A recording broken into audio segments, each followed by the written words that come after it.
ನಲ್ಮೆ ವೀಕ್ಷಕರಿಗೆ ಭರವಸೆ ಬಂದು ಚಾನಲ್ಗೆ ಸ್ವಾಗತ. ಈ ದಿನ ನಾನು ಬಸವನಗುಡಿಗೆ ಬಂದಿದ್ದೀನಿ. ನಮ್ಮನೆಯಿಂದ ಇದು 2 ಕಿಲೋಮೀಟ್ರ್ ದೂರದಲ್ಲಿದೆ. ನಡ್ಕೊಂಡೇ ಬರ್ಬೋದಾಗಿತ್ತು. ಗಾಡೀಲಿ ಬಂದರೆ 5-10 ನಿಮಿಷದ ಜರ್ನಿ ಅಷ್ಟೇ. ಇಲ್ಲಿ ಒಂಥರ ಎಕ್ಸಿಬಿಷನ್ನೇ ಇತ್ತು. ಹೆಣ್ಮಕ್ಳಿಗೆ ಬೇಕಾಗುವಂತಹ ಸರ, ಬಳೆ, ಓಲೆ ಎಲ್ಲ ಪ್ರತಿಯೊಂದು ಇತ್ತು. ಹಾಗೆ ಪ್ಲಾಸ್ಟಿಕ್ ಹೂಗಳು ಮತ್ತು ಬಟ್ಟೆ ಹೂಗಳು ಎಲ್ಲ ಇತ್ತು. ಮುತ್ತಿನ ಹಾರ, ಮುತ್ತಿನ ಬಳೆ ಪ್ರತಿಯೊಂದು ಇತ್ತು. ತುಂಬ ಚೆನ್ನಾಗಿತ್ತು. ಎಕ್ಸಿಬಿಷನ್ ಥರನೇ ಇತ್ತು. ಎಲ್ಲನೂ ಜೋಡಿಸಿದ್ರು. ರಾಜ್ಯದಿಂದ ಬೇರೆ ಬೇರೆ ಊರುಗಳಿಂದನೂ ಬಂದು ಸ್ಟಾಲ್ ಇಟ್ಟಿದ್ರು. ಮಕ್ಕಳಿಗೆ ಬೇಕಾಗುವಂಥ ಸಣ್ಣ ಪುಟ್ಟ ಮಕ್ಕಳಿಗೆ ಬೇಕಾಗುವಂಥ ಆಟ ಸಾಮಾನುಗಳು, ಪ್ಲಾಸ್ಟಿಕ್ ಗೊಂಬೆಗಳು ಪ್ರತಿಯೊಂದು ಇಟ್ಟಿದ್ರು. ನೋಡೋಕ್ಕೆ ತುಂಬಾ ಚೆನ್ನಾಗಿತ್ತು. ಹಾಗೆ ಚಿಕ್ಕ ಚಿಕ್ಕ ಓಲೆಗಳು, ಮುತ್ತಿನ ಚಿಕ್ಕ ಚಿಕ್ಕ ಹಾರ, ದೊಡ್ಡ ಹಾರ ಪ್ರತಿಯೊಂದು ಇಲ್ಲಿ ನೋಡೋಕ್ಕೆ ಸಿಗುತ್ತೆ. ಕಡಲೆಕಾಯಿ ಪರಿಷೆ ಆದಿದ್ದರಿಂದ ಕಡಲೆಕಾಯಿ ಕೂಡ ವೆರೈಟಿ ಸೈಜಲ್ಲಿ ಕಡಲೆಕಾಯಿ ಕೂಡ ರಾಶಿ ಹಾಕ್ಕೊಂಡಿದ್ರು. ನೋಡೋಕ್ಕೆ ತುಂಬ ಚೆನ್ನಾಗಿತ್ತು. ನಾನು ಇದು ಫಸ್ಟ್ ಟೈಮು. ಲಾಸ್ಟ್ ಇಯರ್ ಹೋಗೋಕ್ಕಾಗಲಿಲ್ಲ ನನಗೆ. ಈ ವರ್ಷ ನಾನು ಹೋಗಿ ನೋಡ್ಕೊಂಬಂದೆ. ನಾವು ಹೋಗಿದ್ದ ದಿನ ತುಂಬ ರಶ್ ಇತ್ತು. ಇದೆಲ್ಲ ಪ್ಲಾಸ್ಟರ್ ಪ್ಯಾರಿಸ್ ಗೊಂಬೆಗಳು ಹಾಗೂ ಮಣ್ಣಿನ ಗೊಂಬೆಗಳು. ಮನೆಗೆ ಅಲಂಕಾರ ಮಾಡಲಿಕ್ಕೆ, ಶೋಕೇಸ್ನಲ್ಲಿ ಇಡೋಕ್ಕೆ ಮತ್ತು ಗೊಂಬೆ ಹಬ್ಬದಲ್ಲಿ ಯಾರಿಗಾರು ವಿಶೇಷವಾಗಿ ಯಾವುದಾದ್ರು ಒಂದು ಗೊಂಬೆ ಸೆಟ್ ಬೇಕಾದರೆ ಇಲ್ಲಿ ತುಂಬ ಚೆನ್ನಾಗಿ ಸೆಲೆಕ್ಷನ್ ಸಿಗುತ್ತೆ. ಈ ವರ್ಷ ನೋಡಿಕೊಂಡು ಬರೋ ವರ್ಷ ಬೇಕಾದ್ರೆ ಇಲ್ಲಿಗೆ ಬಂದು ತೊಗೋಬೋದು. ಯಾರಿಗಾರು ಗೊಂಬೆ ಜೋಡಿಸೋ ಇಂಟ್ರೆಸ್ಟ್ ಇರೋರಿಗೆ ಇಲ್ಲಿ ವೆರೈಟಿ ಗೊಂಬೆಗಳೆಲ್ಲ ಸಿಗುತ್ತೆ. ಹಾಗೆ ಹೆಣ್ಮಕ್ಳಿಗೆ ಒಳ್ಳೊಳ್ಳೆ ಹೇರ್ ಬ್ಯಾಂಡ್ಸು ಮತ್ತು ಲೈಟಿಂಗ್ದು ಹೇರ್ ಬ್ಯಾಂಡು ಎಲ್ಲ ಸಿಗುತ್ತೆ. ಮತ್ತು ಮನೆಗೆ ಅಲಂಕಾರಕ್ಕೆ ಇಡೋತಕ್ಕಂಥ ವಾಸ್ಗಳು, ಕಾರ್ನರ್ ವಾಲಲ್ಲಿ ಜೋಡಿಸ್ತಕ್ಕಂಥ ಹೂಗಳು ಎಲ್ಲ ಸಿಗುತ್ತೆ. ಒಂದಕ್ಕಿಂತ ಒಂದು ತುಂಬ ಚೆನ್ನಾಗಿದೆ. ಒಂದು ಸತಿ ಬಂದರೆ ನಿಮಗೂ ಗೊತ್ತಾಗುತ್ತೆ. ಆಲ್ಮೋಸ್ಟ್ ಆಲು ಬೆಂಗಳೂರಲ್ಲಿರೋರಿಗೆಲ್ಲ ಈ ಕಡಲೆಕಾಯಿ ಪರಿಷೆ ವರ್ಷಕ್ಕೊಂದು ಸತಿ ಇಲ್ಲಿ ಬಂದು ನೋಡೇ ಇರ್ತಾರೆ ಲೋಕಲ್ ಜನ. ಬೇರೆ ಬೇರೆ ಊರುಗಳಿಂದನೂ ಬಂದಿದ್ದಾರೆ ಸುಮಾರು ಜನ.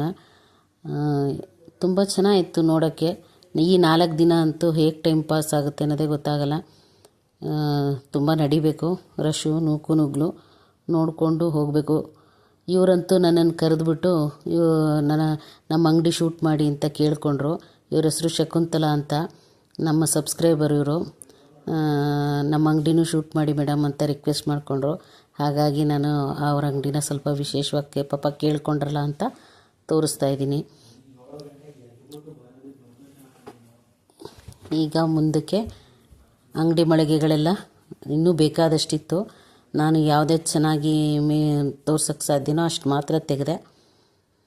ಕಡಲೆಕಾಯಿ ರಾಶಿ ಎಲ್ಲ ಕಡೆನೂ ಹಾಕ್ಕೊಂಡಿದ್ರು. ಹಾಗೆ ತಿಂಡಿ ಪುರಿಗಳಂತೂ ಲೆಕ್ಕನೇ ಇಲ್ಲ. ಪುರಿ ಸ್ಟಾಲಂತೂ ಸಿಕ್ಕಾಬಟ್ಟೆ ಇತ್ತು. ಇದಾದಮೇಲಿಂದ ನಮ್ಮ ಮುಖ್ಯವಾಗಿ ನಮ್ಮ ದೊಡ್ಡ ಗಣಪತಿ ದೇವಸ್ಥಾನಕ್ಕೆ ಬಂದ್ವಿ. ನೋಡೋಕ್ಕೆ ತುಂಬ ಚೆನ್ನಾಗಿತ್ತು ದೇವಸ್ಥಾನ.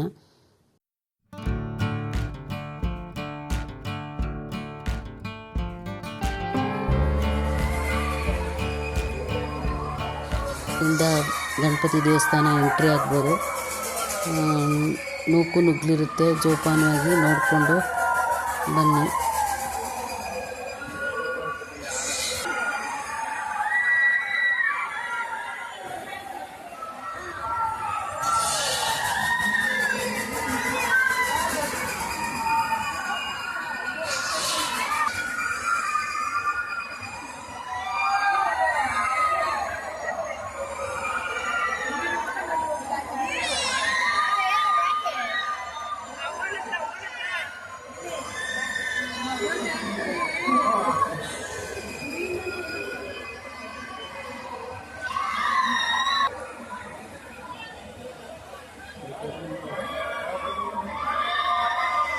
ಕೈ ತೊಳ್ಕೊಂಡು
ಇಲ್ಲಿ ತನಕ ನಮ್ಮ ವಿಡಿಯೋ ನೋಡಿದ್ದಕ್ಕೆ ತುಂಬ ಹೃದಯದ ಧನ್ಯವಾದಗಳು.